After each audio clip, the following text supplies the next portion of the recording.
Welcome back to the Midweek Breakdown. My name is the AntMan. He's Brandon Stevens. You notice the two better looking and more tan gentlemen are the only ones here today.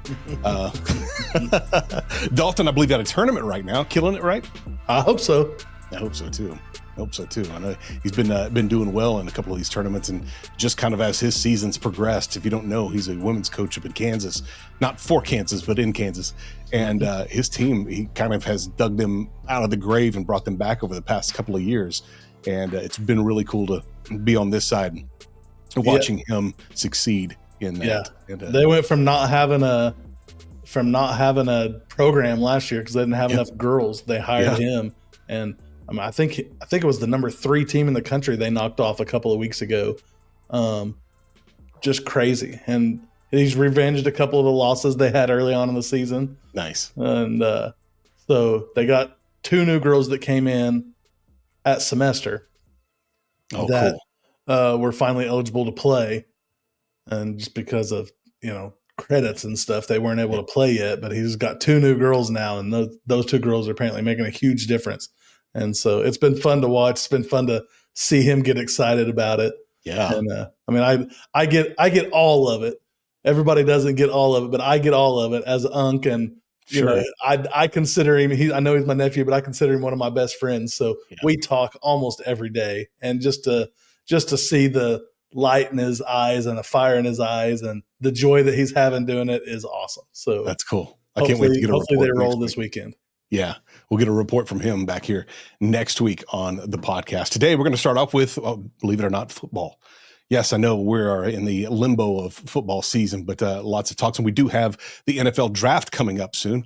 And this pertains to the draft, and it has to do with Arch Manning. Check out this post from NFL Rookie Watch. It says, Arch Manning is reportedly going to be the quote-unquote cause of a lot of teams passing on QBs in this year's draft. There's reportedly a buzz around NFL scouts that a tank for Arch could be actually become a real thing. Several NFL scouts believe Arch would even have a chance at being QB1 in the 2025 draft as a sophomore. Many teams reportedly want to wait, that's in quotes as well, for next year's draft class for their franchise QB. The hype is real for the next Manning. Now let's pull the name out of it and just say this player is doing really, really well, and he hasn't even started yet. He's started games, but he's not the starting quarterback for Texas. Wasn't this past season. But it looks like all things point that he's the guy next year and will be for Texas. But if he went out and actually went in the NFL draft this year, they're saying he could be the very first one picked. Is that absolutely insane? Yes. I think so too. That is people that are on the good stuff. I mean, that's not cheap drugs right there if they're talking about that. And that's not even legal in Texas yet. Right. I mean, it's legal in Oklahoma, kind of. That's true. Yeah, but kind of. Yeah. I mean, it's crazy. It's such a gamble for a complete franchise to not pick a quarterback this year because they think what's going to happen if all these people pass on a quarterback this year? Yeah. And Arch Manning comes out and throws, 14 touchdowns and 17 interceptions next season. And now they're like, oh, crap. We could have taken Cam Ward, or we could have taken Dylan Gabriel, or we could have taken all these other quarterbacks, and we didn't because we wanted this guy. I'm not saying that's what he's going to do. I don't expect that from him. I also don't expect him to be the next Peyton Manning or even the next Eli Manning, in my opinion. From what I've seen, I feel like he's overhyped. And it may just be because we hadn't seen a large sample size of play from him. Very true. But at least get a large sample size from him that's not from a 3A college or a 3A high school that they didn't even win a state championship. I mean, to me, it's a giant gamble if they actually pass on a quarterback in this draft that could be a good quarterback. And listen, I don't really feel like this draft class has, 8, 10, 12 quarterbacks in it. Sure. There's the top 4 or 5 that I really think could come out and make something of themselves. And so if you're not in those top 4 or 5 positions and you're picking 11th and, 4 quarterbacks go in front of you, okay, maybe you do wait till next year. Yeah. If you're not in the right pick place, I can see that maybe. Yeah. Right. Maybe you do wait till next year. Yeah. You don't, and you have an take okay. a You're chance fine this with year. There's kind of 2 parts to this, though. To be is passing on a quarterback that you need now, but also the second half of that is the tank for Arch. Why would you ever tank a season in general? I get planning. I don't get tanking your season. I mean, listen, I come from an Oklahoma City Thunder background, and I feel like we tanked for like 3 years just to rack up all these draft picks. And is that also just saving face? Maybe you just weren't good. Yeah, it could just be that. I mean, it all comes down to the position that you're drafting in this year. Very true. But I don't see, as a franchise owner, I would not want to go that route, because I want to win now. Mm-hmm. And if I can draft a quarterback this year that wins me 10 games and I won 5 last year, or I can wait till next year and maybe Arch Manning is really good, and then he comes in and wins 11 games his rookie year. Yeah. Did I waste a whole season because I tanked for him? You did. So I think you did. Because if you don't play for now, what are you playing for? Because you're not guaranteed next season. No. What happens if he has a career-ending injury? Yeah, absolutely. I mean, even as a coach, you can't. You may not be here next year. You may not be in that position. Yeah, and think about the players on your team and what you're putting them through if you're going to do that, because you have some of these players that I guarantee whatever team he goes to has some players that this year would be their last year before they have to retire because they're old, for injury, whatever reason, because they're just not good enough anymore because they're getting older. And you're not going to draft a quarterback and you're going to basically will the team to lose all season in your last career as an NFL football player. I mean, I don't feel like you're doing anybody any kind of justice. In fact, I feel like you're doing them a large injustice if you're tanking for that reason, because nobody knows if he's really going to be that good. Yeah. He might be. I agree. He might be, but nobody knows. You're exactly right. You only know what you get at the end of the season this year, I think. And those were against nobodies. Yeah. A lot of the games were against nobodies. Yeah. Well, not nobodies, but no teams. Thanks, NCAA. Yes, exactly. And there's an interesting topic we're going to get into next week when Dalton's back. It's just, how things are going to change in the next 2 years, especially when the SEC and Big Ten really pretty much have control of that playoff and how that works and who's in it, who's not, and what happens in and around that. We'll get into that next week when Dalton's back, because we're going to get his thoughts on that. But we may bring this up just to start next week just to get him to chime in on this too, because I know he'd have some feelings about it. But I think we're all in unison. That's definitely not something you do. You don't tank a season for a QB that, one, especially, is unproven. That's just, we being Sooner fans, you and I, as what it was like, what a quarterback looked like in practice versus what a quarterback looked like in a game. And yes, we've seen Arch Manning in games in a couple of those, but it wasn't his team it wasn't all on his shoulders from the beginning to the very end. It was, okay, well, I'll come in and I'll play because I know that Quinn's going to be back, and I'll do my thing, pad some stats here and then move on, get some reps. And kind of, there is some advantages of that to him as a player, but man, it's really going to heat up next year, this coming season, I should say. One more thing for me on this is I think it's different if you are trying to win, say, your first 8 games and you end up 1-7. Yeah.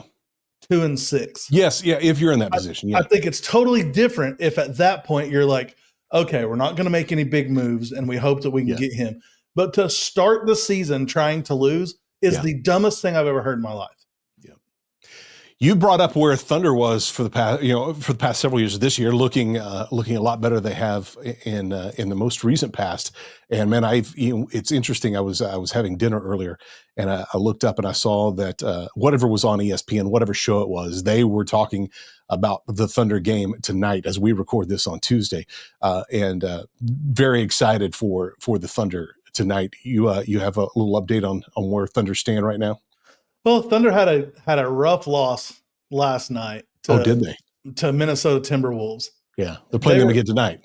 They were we don't play again until tomorrow night. Okay, got it. But they were up by 25 in the second half and ended up going to overtime and losing. Oh wow, that's rough. It was after we beat them by double digits the night before, because we played Minnesota on a back-to-back 2 nights ago on Sunday night. It was in Minnesota. Then they came here last night, and we played here last night, which, remember, Dalton talked about that last week. So dumb. Yeah. Like, to do that kind of scheduling is so weird to me. But it is. I mean, listen, that's the 11th game they've lost this year. The closest person in the Western Conference has lost 20 games. The closest person, number 2, Denver Nuggets, are 38-20. We are 46-11. We are 8.5 games on top in the Western Conference to be the number 1 seed coming into the playoffs. Now, listen, that doesn't mean anything once you get to the playoffs. Sure. It's great for seeding. Yeah. It's great for seeding, and it would be great if we could win a few more than the Cleveland Cavaliers coming down the line, so we would have a home court advantage throughout the entire playoffs. But Cleveland is a half a game. Well, let's see. Cleveland is 1 game up on us right now.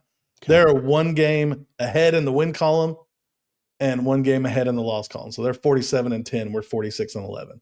Okay. Played the same amount of games. We just lost 1 more. So, I mean, they're unbelievable right now. Throw down a little bit of the stats here. And, I mean, Shai Gilgeous-Alexander averaging basically a point a minute. Incredible. He's averaging 34.2 minutes a game, and he's averaging 32.4 points a game. Okay. So, I mean, he's been absolutely insane. He's started in all 56 games. Or he started in 56 of the games. Hang on. That math doesn't math right. It doesn't math out. So he missed 1 game. Okay. I thought he'd played all of them. So he missed 1 game. But he's averaging 32.4. J-Dub, Jalen Williams, is averaging 21 points a game. Chet's averaging 15.3. All our starters are averaging 10 points a game or more. Chet's averaging what was it? Like 2.9 blocks a game since he come back. He started the first 2 games back. He had 9 blocks in the first 2 games. I mean, they're unbelievable. Listen, nobody has faith in them. You listen to all the it's so weird. You listen to all of the ESPN pundits and the Fox Sports pundits and all of the ESPN guys, all the TNT guys. They think they're really good, but they're also the youngest team, like maybe in the history of the NBA. They're definitely the youngest team in the NBA right now. So do they think the experience is gonna win out when you get to the playoffs? They think once you get to the playoffs, the experience is going to make a difference. I don't see that with this team because this team just has the answer for everything. They can play small ball. Yeah. They can play with 2 bigs, with iHeart and Chet. They can do it all. Their defense is great. They're super fun to watch. I've been to, I think, 4 games this year, and we're only 2-2 in those games, which maybe I shouldn't go anymore, but only 2-2 in those games. And one of them was a bad loss to Dallas, which I hate losing to Dallas. Yes. But listen, all they got to do is get to the playoffs, and then it's a whole new ball game. I get that. I understand that. I said that when we started. And maybe that is where the youthfulness of the team takes over. But right now, they are on a tear. I mean, they're winning 80-something% of their games. They're winning 80.7% of their games, almost 81% of their games. Yeah. And they've only lost 11 games all year. Yeah. And one of those, like you said, was just the other night. So tomorrow night. And it was a horrible loss to be up by 25 in the second half. And they end up knocking down a shot to take it to overtime at the very end of the game. And then they outscored us bad. in fourth quarter and overtime. Hang on, let me go back to that. In the fourth quarter and overtime, they outscored us 51-26. 51 they doubled us in the fourth quarter and overtime. Shy of 1 point doubling us. I mean, insane. Just, I think we let our foot off the pedal. And I mean, there were, today on the radio, I mean, there are guys that were calling for Martin Maddox's job. What? What? Yeah. Oh, what a colossal loss. Worst loss in Thunder history. And I'm like, no, this is radio personalities. Okay. And I'm like, y'all are stupid. You're absolutely dumb. It wasn't Raybar. No, it wasn't Brandon Rabar for sure. Yeah. It was not Brandon Rabar. We do need to get him back on soon. I was just about to say, as we get closer to the playoffs, we'll definitely get Brandon back on to talk. What's funny is now I realize why I just always called him by his last name. Just now. I always called him Raybar. And because you were Brandon. And so in my circle, I had to keep you separated. Yeah. But yes, we'll get him back on. I was just looking at the weather for up there with you, and it looks like Love's Field has thawed out, and maybe some softball for the girls can finally be played back at home. How are we looking so far? Just to hear 3 weeks into the season. Man, so this past weekend we had a couple of rough games. We won them all. OU is, I think, 14-0 now.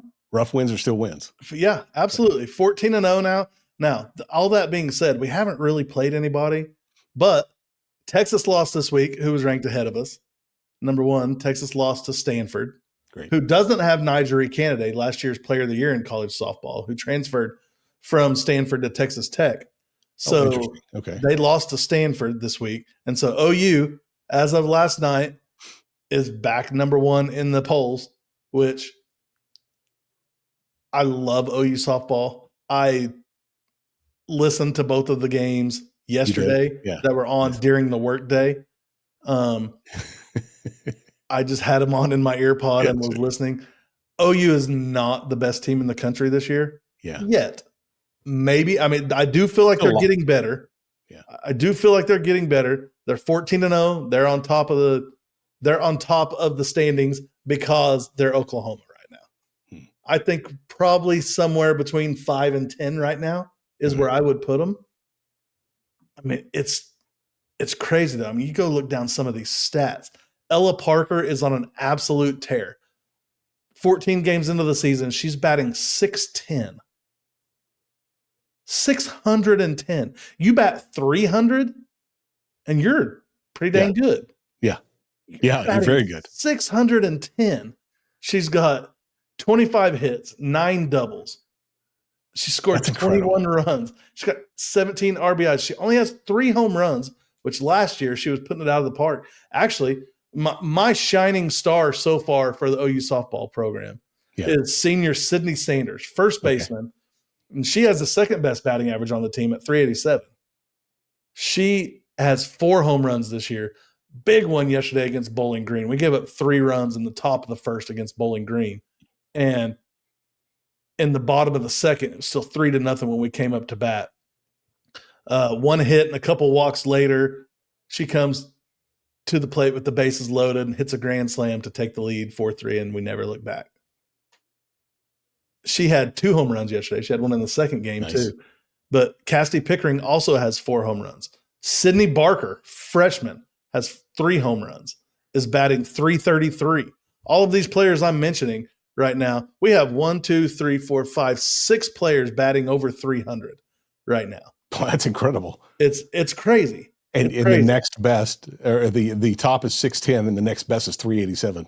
Yeah, right. I mean, 233 points below our top hitter. That's right. It's insane. Whole nother batter to watch them play.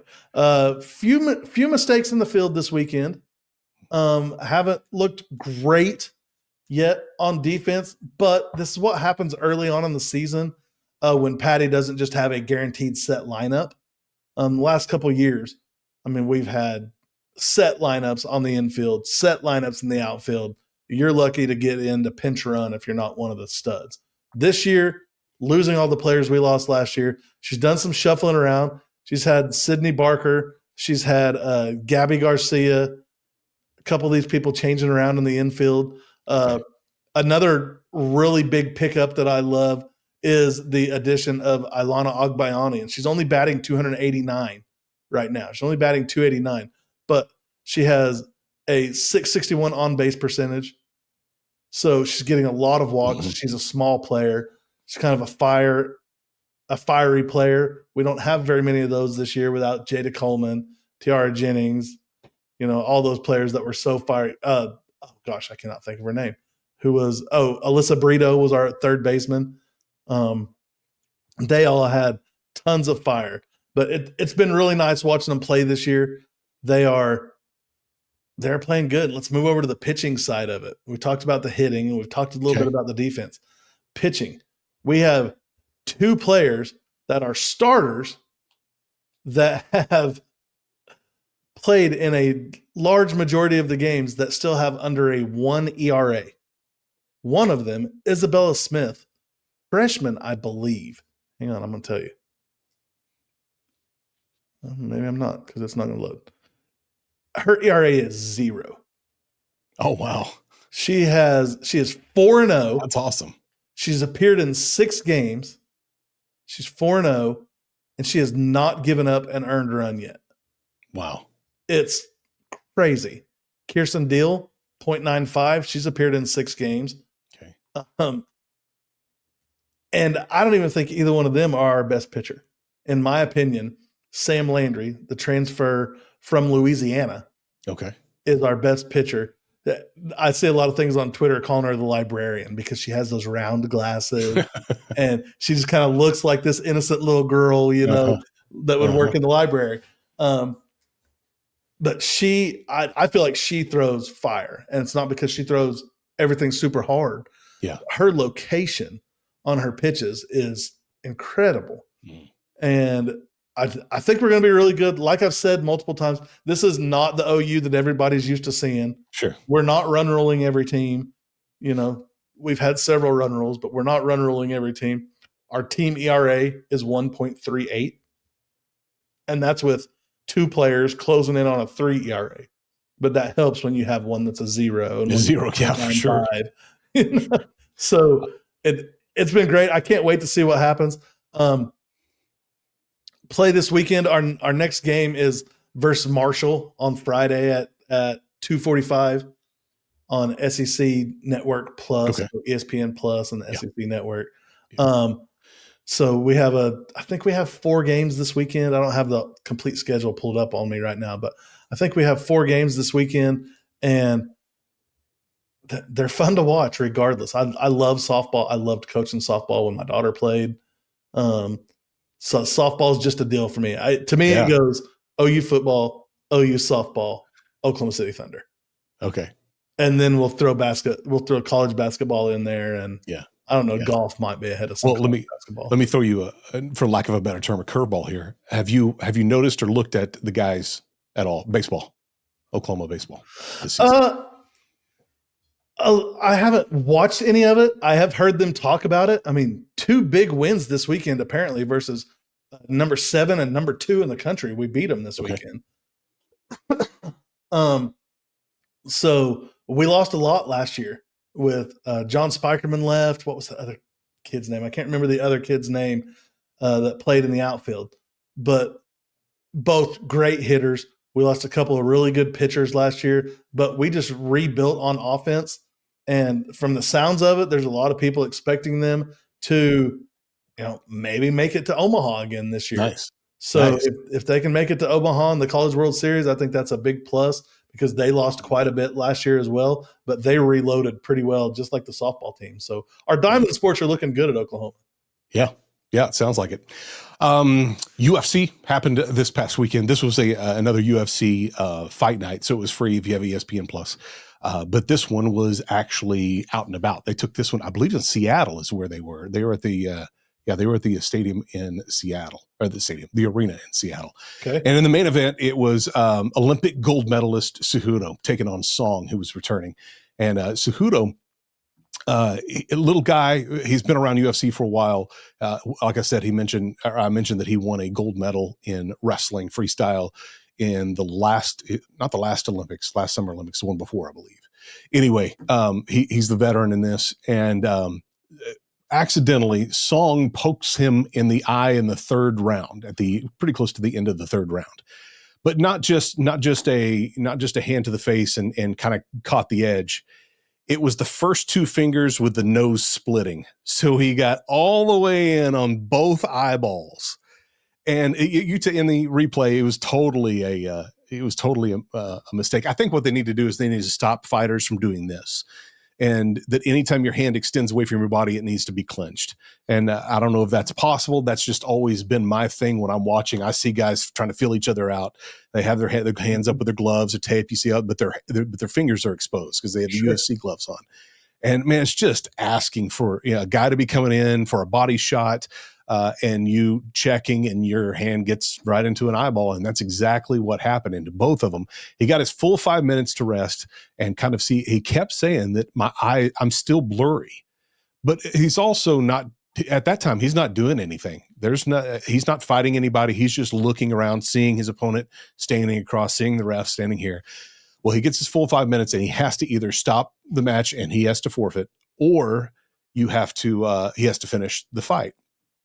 So what they did is they started the match back up. There was only like less than 2 minutes left, but he found out very quick he can't see anything that the guy's doing. He's just a blur. So Song comes at him.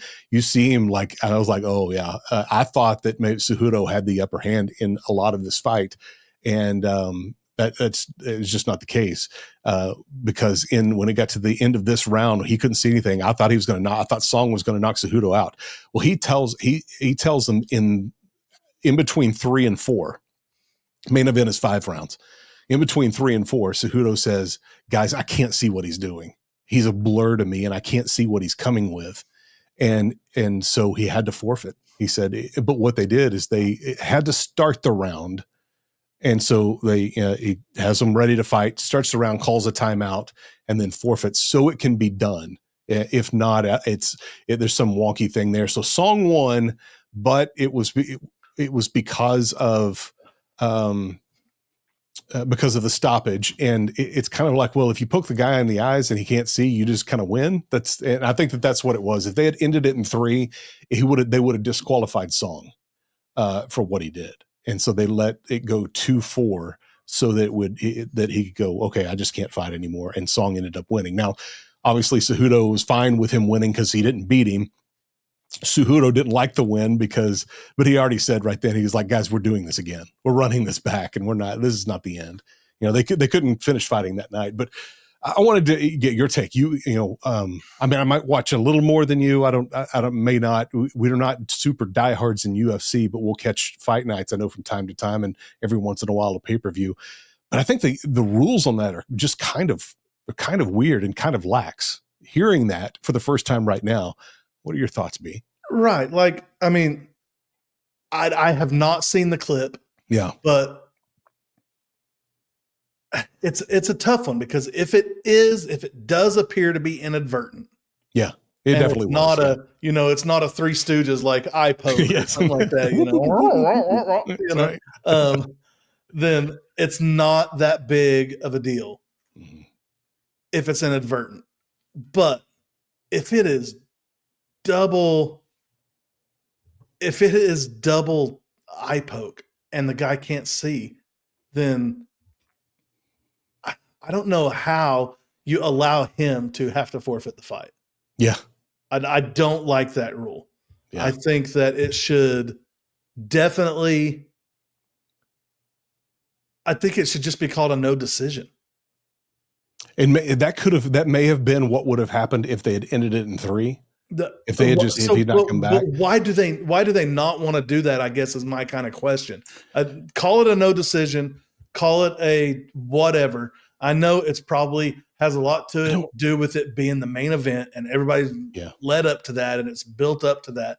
But if he literally can't fight because he can't see, and he's telling his team that he can't see. Well, they He's gave telling the Cejudo, doctors he can't see. yeah, and that was the biggest deal, was that Cejudo took his full 5 minutes. And a lot of people are giving him crap for taking the 5 minutes and then saying, I can't see, so he can't have the match. But you got to understand, there's a difference in seeing what's in front of you when your eyes have an unlimited time to focus. Right. Okay, so if I'm just casually looking over at you, I don't have to see if you're taking a step. And even if you are taking a step, you're not taking a step as quickly to attack me as another fighter will be. You don't know until you're in the octagon, and you don't know until the guy comes at you and you go, oh crap, he just pelted me in the face, and I didn't see him doing that. I didn't catch it quick enough because my eyes weren't reacting like they normally do. Right. And just, being a blur, I mean, I'll tell you that trying to type or trying to work on video or whatever I do here throughout the day, and trying to do that without my glasses on is a pain in the butt. And that is not life-threatening whatsoever. But another guy, exactly. See, I don't put mine on because I don't like the glare that comes off the light. But yep, exactly. And but the whole, if I didn't, I mean, I'd be feeling my way around, doing this right now. But I can't imagine fighting somebody else having just been poked in the eye, right?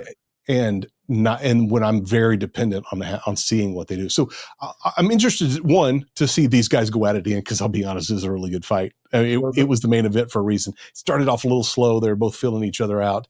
But I most thought of them do. Well, Cejudo was, I mean, he was the underdog in size. He was the underdog in reach, not in experience, though. He was the more experienced. But I will say that it was very much a experience versus a new guy that's rapidly moving up the ranks. Song is going to be really, really good. There's so many guys and so many names. It's hard for me to remember. And more times than not, it's who I see on my screen. I'm like, oh yeah, I've seen him fight. What's his name again? And that's how it is most of the time. That's how I am now. Yeah. Give me 20 years ago, and I could tell you every one of them. A lot of them. Yeah. Bingo. So we'll see what happens, one, with them coming back, and then two, if it changes any rules in any way. And that will be interesting. I don't think it should be holistic. I don't think they should change the gloves. Maybe a steeper penalty for a poke in the eye. Listen, I would rather that they have just taken I don't think there should be a warning. Maybe if you poke somebody in the eye, it's automatically a point. They hadn't taken a point away from him. So it could have been very, very close if they had taken a point away from Song, though, too. Yeah. So anyway, take a point, add the scores up like the round's over if the fight can't go on, and give a winner that way. Yep. If you can't do that, then it's just got to be called a no decision, and nobody wins, and you go on. I think that is what they did. I maybe remember that. I think they did go to the cards, and that's why they had to start it so they could count the cards. I believe that's right. So they did end of the round to count the cards. More than half the fight was over with when they did 3 and started 4, and so then they went to the scorecards and Song won. But could they not just say it happens at the 3-minute mark of the third round? Could they not just stop it there and be like, okay, what's the score for this round? I think the full round leading has up to that. I think that's what they were saying. The full. I'm just thinking for like maybe some rule change or something like that, and in a situation like that, where if it's a bad cup check or if it's a pokes in the eye or whatever, then take a point away and say, how did you have this one scored right now? Yeah. Take a point away from him, and that's our scorecard. And I kind of see those two offenses a little differently, the eye poke and the cup check. Cup check, you have a cup, and it's there for a reason. It's things like that. And it's a lot easier for someone to step into your kick that lands it on their cup than it does. But there's no protection for your eyes. Yeah, none. No, I don't disagree with that at all. You should be more mindful not to poke your opponent in the eyeball. I agree. And that's going to have a lot to do with this. Yep, big time. Do this. Yep. It is something I did notice interesting, and if you go back and watch clips, notice Song in the whole fight, he's a right-hander, and he keeps his right hand like this instead of like this. Those of you who are listening, his palm is facing himself like he's getting ready to give an uppercut, but he has it like that the whole time. And the whole fight. And it's interesting because most have to the right where the palm is facing inward toward their body so they can come up and block their head and stuff. He keeps his facing him, and I wonder what advantage he has with that. It's just interesting to see some of the. That is interesting. Big Saturday this week. Going to round out the show today with more combat sports. That'll be WWE, more sports entertainment than anything else. But Elimination Chamber is coming up on Sunday. Rock came back to SmackDown on Friday, which is a big deal when Rock comes back to town. He is the final boss and the head of the board in real life, of TKO in WWE. He's the head of the board. And he's kind of using that as a character on TV now too, to challenge Cody, sure, which is going to be because it's no longer about them two being in the ring together. He said, I want you to be my champion, not just their champion. And I want that. Cody thought he was talking about his title. He said, no, I don't want the title. I want your soul. Oh. So how do you, I guess, it's a telenovela. I get it. That's all right. But if you get into it, guys, I'm telling you, it's really, really good. And wrestling has not been better than it is right now. Not only the in-ring wrestling, but also the storytelling as well. Elimination Chamber will answer a lot of questions for WrestleMania, which will be happening, ironically, Easter weekend this year. I still don't understand why they put WrestleMania on Easter. It baffles me. Guys, God's going to win that one out, just so you know. But it is going to be a great WrestleMania this year, and a lot of it's going to be decided by Elimination Chamber that happens this weekend in Toronto, Canada. So how have you liked it since they moved it to Netflix? Love it. Yeah. Absolutely love it. Especially replays. We had some off-camera discussions about it. We hoped it didn't get too racy or too, it's the same. Has it been good?